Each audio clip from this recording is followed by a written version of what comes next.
kami, keluarga besar kantor Kementerian Agama Kabupaten Aceh Timur, mengucapkan selamat atas pelantikan Bapak Haji Salamina SAGMA sebagai Kepala Kantor Kementerian Agama Kabupaten Aceh Timur.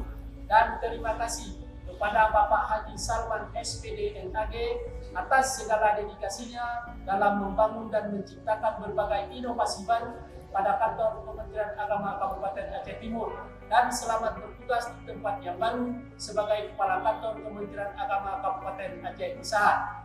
Juga selamat dan sukses kepada Bapak Haji Akil Fikrullah SAGMA yang telah dipercayakan sebagai Kepala Kantor Kementerian Agama Kabupaten Aceh Timur.